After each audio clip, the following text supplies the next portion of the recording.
Momentum est une présentation de PMT Roy, assurance et services financiers. Mesdames et messieurs, bonjour et bienvenue à cet autre épisode de Momentum. Cette semaine, on parle du patinage sous toutes ses formes. D'ailleurs, plus tard à l'émission, on revient sur le plus récent Red Bull Crash Test disputé dans le Vieux-Québec. Mais pour l'instant, voici un reportage sur le club de patinage artistique de la Côte-de-Beaupré. Momentum, c'est parti!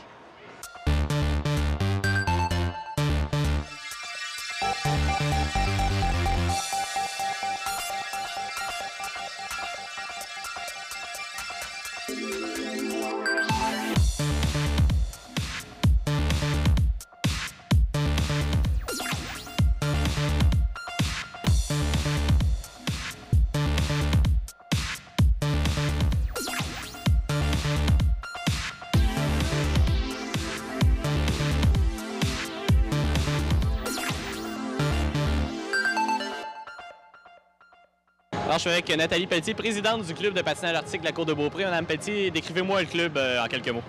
Le club représente un groupe de patinage plus que donc cette année, on a 80 patineurs. Aussi, on a nos privés que vous voyez présentement sur glace. Ce sont 17 patineurs. C'est eux qui représentent le club dans différentes compétitions comme Baie-Saint-Paul, il y a Ted Fairmine, Shawinigan. Ils représentent un petit peu leur solo. Et avec ça, bien, qui va nous chercher des médailles ou quoi que ce soit. Puis le club existe depuis combien de temps? Le club, ça fait à peu près 25 ans que ça existe. Puis est-ce qu'il y a toujours eu un peu la même structure, la même mission au fil des ans? D'une année à l'autre, ça se ressemble. Par contre, cette année, on a une grosse année. On a beaucoup de patineurs. On est très contents en espérant que ça va continuer à évoluer d'année en année. Beaucoup plus de privés aussi, mais c'est toujours les mêmes missions qu'on part du patinage plus à solo, privé et qui nous amène des compétitions comme à tous les années. Lorsqu'on parle de patinage plus, c'est un programme, j'imagine, là, de Patinage Canada. Ça ressemble à quoi, ce programme-là? Ça, on appelle ça le patinage tout en prenant, à s'amusant à patiner. C'était tout petit, entre 3 ans jusqu'à 8, 9 ans, 10 ans des fois. Puis là, ils apprennent à patiner tout en s'amusant. Et avec ça, bien là, si on voit s'ils aiment plus le hockey, le patinage artistique, c'est pas juste basé pour le patinage artistique, c'est la base du patin. Parce que justement, on vise une clientèle assez large là, pour ce qui est des plus jeunes. Oui, ce qui est des plus jeunes, on a une clientèle assez large, comme vous dites. C'est avec ça qu'ils vont voir s'ils aiment, premièrement, patiner. Et après, bien, on a des gars qui viennent ici justement pour le hockey. C'est la base de toutes les sortes de patins qu'on peut présenter. Par la suite, le parcours, je dirais, naturel pour un patineur artistique, ça ressemble à quoi? Après ça, on offre un cours de solo, que c'est nos monitrices privées qu'on a sur glace qui montent des petits solos à des tout petits. Et après ça, ça évolue. S'ils aiment encore plus ça, bien, on a le privé qui demande beaucoup de cours. Ça présente à peu près 3-4 heures de cours par semaine avec un entraîneur-chef. C'est avec ça qui nous représente les compétitions. Vous dites que vous avez une bonne année avec 80 patineurs. Est-ce que, selon vous, le patinage artistique est en santé actuellement au Québec? Bien oui, ça augmente de plus en plus dans plusieurs clubs. En tout cas, donc le nôtre, beaucoup, parce que le patinage plus évolue, fait que ça nous donne plus de possibilités d'avoir des gens qui viennent au privé, que là, c'est nos filles qui peuvent performer plus tard. Pour ce qui est des compétitions au cours de l'hiver, une patineuse peut en faire combien? Ils peuvent aller jusqu'à 5, 6, tout dépendant comment ils veulent en faire. Ils peuvent aller à peu près jusqu'à peut-être une dizaine par année s'ils les font vraiment tout, mais ils peuvent pas tous les faire, là, parce qu'il y en a des fois, c'est une semaine d'intervalle ou quoi que ce soit, là, mais normalement, c'est entre 4 et 5 qu'ils font par année. Est-ce que le club a connu du succès là, au cours de cette saison? Cette année, on s'est ramassé des médailles d'or, 2 médailles d'or, une médaille d'argent, une médaille de bronze, puis 3 quatrièmes places. Est-ce qu'il y a des projets de tenir une compétition ici au cours des prochaines années? On aimerait bien, mais ça fait 2 ans que je travaille là-dessus. Peut-être qu'on aura une à un moment donné. En terminant les projets pour le club de patinage artistique au cours des prochaines années, ça ressemblera à quoi? La même affaire. Les projets, c'est comme on dit, amener à une compétition. Ce qu'on fait de plus depuis 3 ans, on fait des tests de club. On passe des tests de danse, des tests de style libre et des tests d'habileté qui se fait dans le club. Maintenant, vu qu'on grossit, on peut se permettre ça. Et on aimerait bien, comme j'ai dit tout à l'heure, une compétition. Madame Pelletier, merci beaucoup. Bienvenue.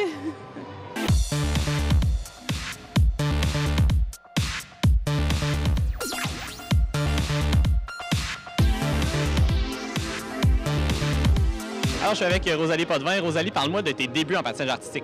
Et mon Dieu, mes débuts, ça fait assez longtemps. J'étais en première année. J'ai commencé au patinage plus, donc avec les tout-petits.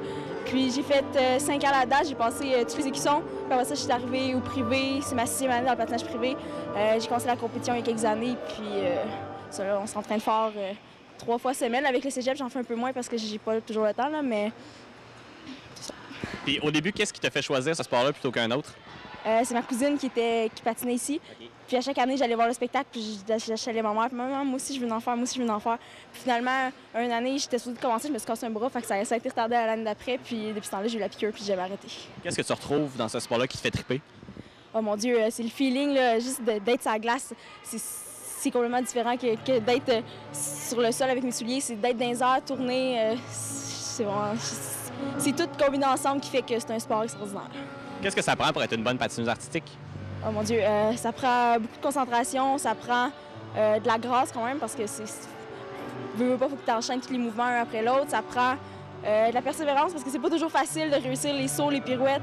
Tu les as pas toujours du premier coup. Des fois, il y a des sauts que ça prend plusieurs années avant de les réussir. Faut pas que tu arrêtes à chaque embûche parce que sinon tu réussiras jamais.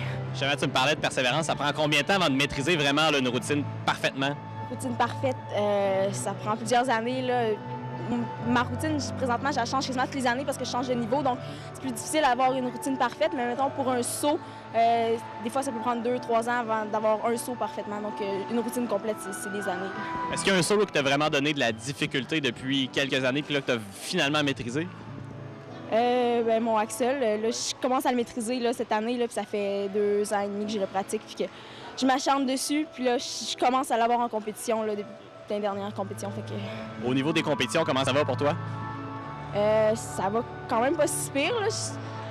L'année passée, ça a été mon année forte parce que j'étais comme dans mes dernières années d'une catégorie. Donc là, ça faisait plusieurs années que j'étais dans cette catégorie-là, donc ça allait bien. Cette année, j'ai changé de catégorie. Au début, ça allait un petit peu moins bien. Puis là, depuis la deux dernières compétitions, ça va quand même bien.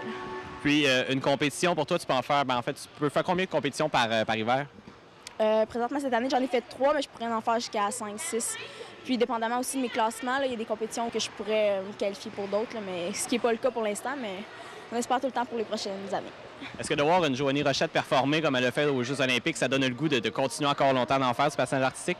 Ah oui, c'est sûr que n'importe quelle patineuse qui voit Joanie Rochette performer, on veut tout être comme elle, on veut tout continuer. C'est sûr que c'est difficile, puis à l'âge que j'ai commencé, à l'âge que j'ai, c'est sûr que je ne réussirai probablement jamais à me rendre à la même place qu'elle, mais ça m'encourage à continuer, c'est sûr.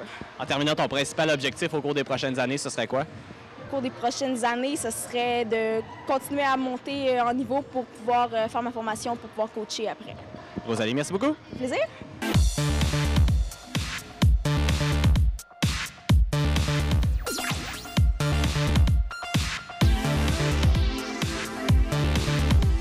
Audrey, parle-moi de tes débuts en patinage artistique. J'ai commencé à l'âge de 3 ans à faire du patinage artistique. J'ai commencé au patinage plus comme la plupart des gens avec les écussons et les étapes à passer. Mais j'en ai fait seulement que 2 étapes sur 8. Puis après ça, mes parents ils ont décidé de m'envoyer dans le solo. Donc j'ai fait solo pendant 4 ans avec des monitrices moins âgées qui sont moins expérimentées pour commencer. Puis après, mes parents m'ont monté dans le privé avec des entraîneurs en chef qui ont fait des cours pour enseigner. Est-ce que tu considères ta progression comme étant rapide? Je te dirais qu'environ de 8 à 16 ans, c'est quand même assez rapide. Mais de 16 à 19 maintenant, quand tu viens de plus en plus âgé, mais ta rapidité à apprendre est moins vite quand même un peu. Quel genre d'aptitude ça prend pour devenir bon en patinage artistique? Moi, je te dirais que ça prend beaucoup d'équilibre quand même. Faut aussi que tu te rappelles des mouvements parce que quand tu as un saut, il faut que tu te rappelles des mouvements, comment que tu les as appris pour ne pas faire une erreur, puis seulement un petit mouvement de bras te fasse tomber dans un saut. Est-ce que d'après toi, c'est un sport qui nécessite encore plus d'entraînement, plus de répétition qu'un autre sport? Moi, je te dirais que oui, mais c'est jamais plus qu'un autre sport. Mais c'est seulement que quand tu arrives un jour de la compétition, tu peux l'avoir eu peut-être pendant 2 semaines, 1 mois, 1 an, ton saut, mais qu'il y a juste une petite craque dans la glace que tu vas faire puis que tu tombes, mais ça fait peut-être 1 an et demi, 2 ans que tu n'as pas tombé le saut, puis tu perds des points en compétition. Est-ce que c'est le genre de sport aussi où tu peux avoir des modèles sur lesquels te baser ou ça te prend ton propre style à toi, ta propre personnalité, tes propres sauts? Mais, moi, je dirais que nos enseignants vont comme tout le temps nous montrer des sauts comme une personne le fait ou comme une autre personne le fait. Mais chaque saut, tu peux avoir ta façon de le faire. Comme un saut, tu peux être plus capable de le partir comme tel patineur, mettons comme Joanie Rochette ou comme Cynthia Faneuf qui sautent comme différents, qui font leurs sauts différents. Mais tu as comme tout le temps un saut que tu as une façon de le partir qui va aller mieux. Toi, tu donnes aussi des cours pour les plus jeunes. Est-ce que de faire ce type de travail-là, ça t'aide à être une meilleure patineuse? Moi, je dirais que oui, parce que tu enseignes comme à répétition un saut que toi, tu réussis à faire, mais que tu peux perdre d'un jour à l'autre. Parce qu'un saut, tu peux l'avoir une semaine comme l'autre semaine, que tu es comme, entre guillemets, frustré parce que tu l'as pas. Puis tu dis que tu l'avais avant. Mais quand tu l'enseignes, c'est comme plus la compréhension de la technique que tu viens à savoir. Puis tu te décrirais comme quel genre d'enseignante? Quel genre d'enseignante? Bien, moi, je dirais que je suis quand même amusante quand j'enseigne. C'est pas moi qui va faire la grosse discipline puis qui va être à la lettre. Je veux que les jeunes ils s'amusent en venant, qu'ils fassent pas « Ah, ça me tente pas d'aller patiner avec Audrey. » Je veux comme qu'ils aiment ça venir avec moi. Puis surtout que c'est les petits, là,